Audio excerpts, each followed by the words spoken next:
Exercise 19. Ready, start.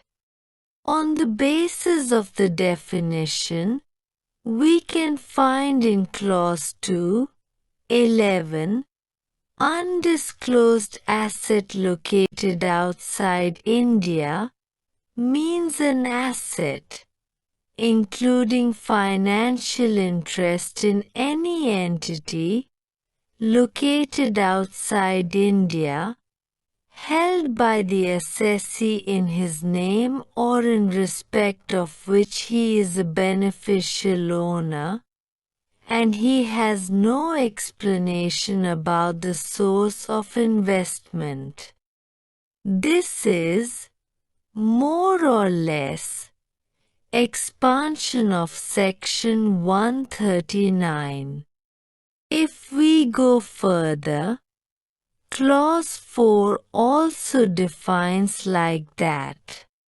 Finally, we can very easily find out how the architecture of this bill is repeated on the basis of the Income Tax Act. The Income Tax Act is also having the assessing officer. It is having its own hierarchy of officers who go into it.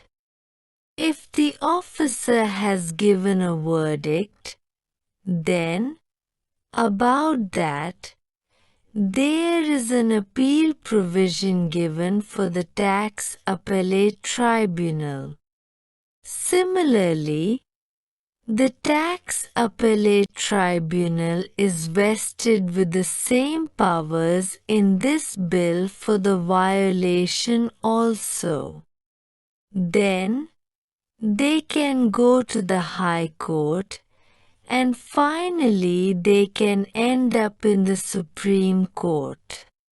This is the architecture on which this bill is made. That means we are repeating the same act which is already there in the Income Tax Act, and we are culling out certain portions and defining it further, and saying that we want to stop the black money. Actually, we are not addressing the problem which we have promised to the people. In the International Convention also we have shown such a position, and I will quote from Article 3 of the International Convention. This convention shall apply, in accordance with its terms, to the prevention, investigation and prosecution of corruption and to the freezing, seizure, confiscation and return of the proceeds of offences established in accordance with this convention. This is the promise you have made. We have accepted this convention. But now we have not mentioned anything on the topic of prevention, investigation. Only the prosecution is there. There is nothing on the freezing, seizure, confiscation and return of the proceeds of offences. That means we just want to make a whitewashing of our own enactments, telling that we are very much interested in abolishing black money, and, therefore, we are bringing a law. But really we are making that law. We are just evading our international commitment, which we made. one has to disclose the source of his income. The object of keeping such a wide power with this court has been to see that injustice is not perpetuated or perpetrated by decisions of courts below. More so, there should be a question of law of general public importance, or a decision which shocks the conscience of the court, are some of the prime requisites for grant of special leave.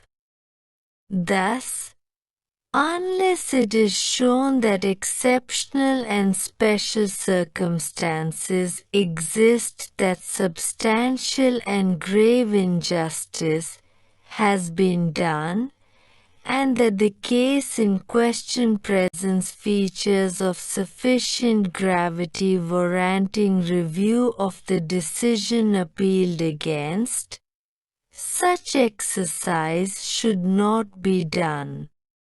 The power under Article 136 cannot be used to short-circuit the legal procedure prescribed in overriding power. This code generally does not permit a party to bypass the normal procedure of appeal or reference to the High Court unless a question of principle of great importance arises. It has to be exercised exceptionally and with caution, and only in such an extraordinary situation. More so, such power is to be exercised taking into consideration the well-established principles which govern the exercise of overriding constitutional powers.